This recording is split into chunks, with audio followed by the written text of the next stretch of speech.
You know you need a break. But when you're the responsible daughter, being tired rarely feels like a good enough reason to stop. So you keep answering the calls, handling the problems, showing up until your body finally says no for you. And strangely, that rest can feel easier to accept because now you have a reason nobody can argue with. So maybe the problem isn't that you don't know how to rest. Maybe chosen rest feels irresponsible, while forced rest feels justified. And if you're a Black woman living abroad who thought leaving would finally give you more room to breathe, this pattern can be especially confusing because you can leave the family home without leaving the role you played inside it. I'm Tori Profit, a licensed therapist and creator of Soft Landing Circle, where I support Black women who gave themselves permission to leave and are now learning how to give themselves permission to receive. And I want to show you why being able to rest may have much less to do with your schedule than with what being unavailable has come to mean. Here's what I want you to notice. The responsible daughter usually knows when she's tired. She knows when she doesn't have capacity for another conversation. She knows when she needs a quiet evening. She knows when she's starting to resent everything being asked of her. The problem isn't recognizing exhaustion. The problem is believing you have to be exhausted before you're allowed to say no. So, instead of asking, "Do I need a break?" she asks, "Can I push through? Does this really need me? What will happen if I don't handle it?" Those questions sound responsible, but underneath them may be another question. Am I allowed to stop when I technically could keep going?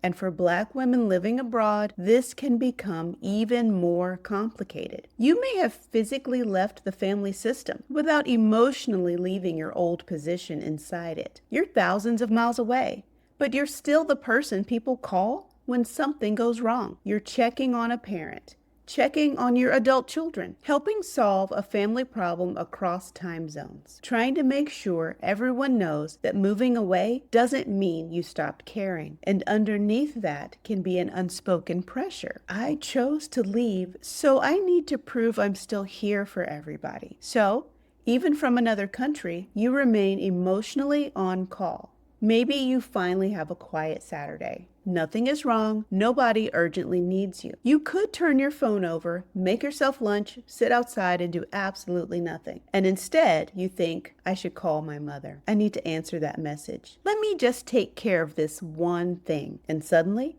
the space you wanted is gone again. Not because someone necessarily demanded it, but because simply having space can feel uncomfortable when you've learned that being useful keeps you connected.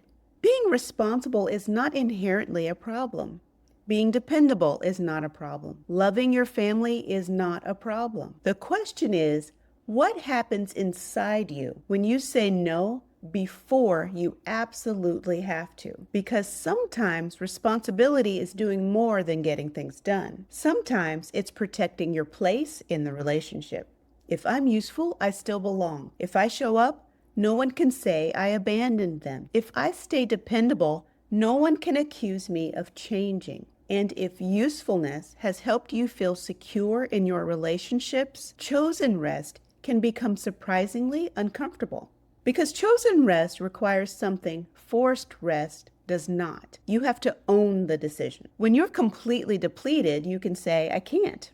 There's nothing left to defend." But saying, "I could do this, I'm choosing not to," can bring up guilt immediately. One says circumstances made the decision.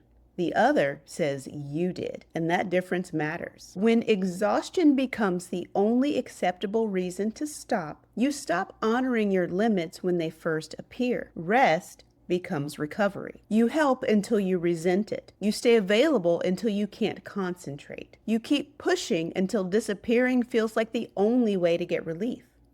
And then, one day off doesn't feel like enough. Of course it doesn't. You didn't stop when you were tired.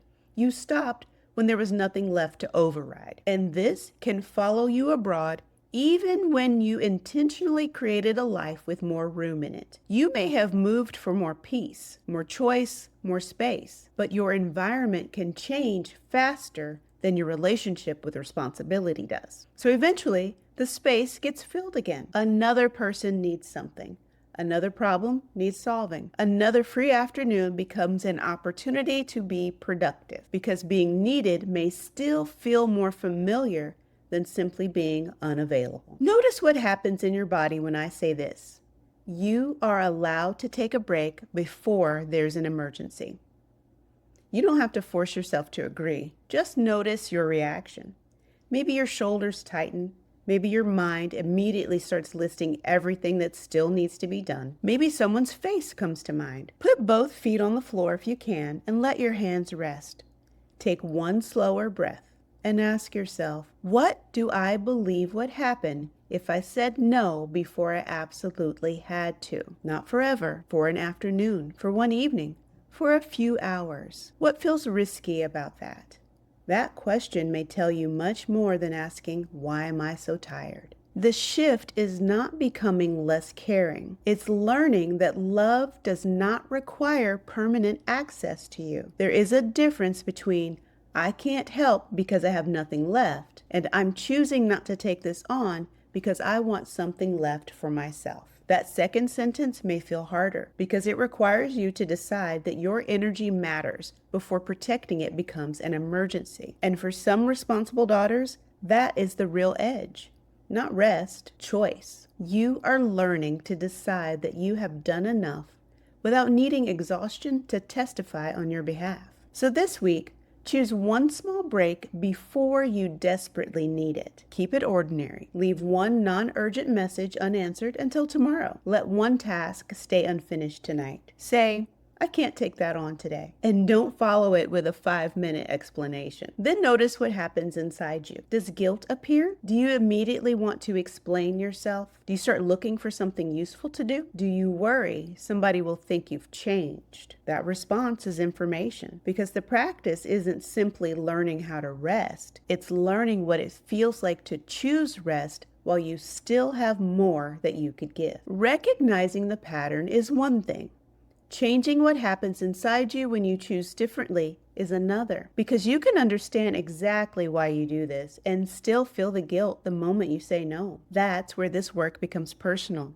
In my intensive, we take one pattern like this and get underneath what keeps it in place so you can begin practicing a different response in your actual life. Not just understanding why you overfunction, but learning how to make a different choice when the pattern actually shows up. So let me ask you, how much longer do you want exhaustion to be the only thing that gives you permission to say no?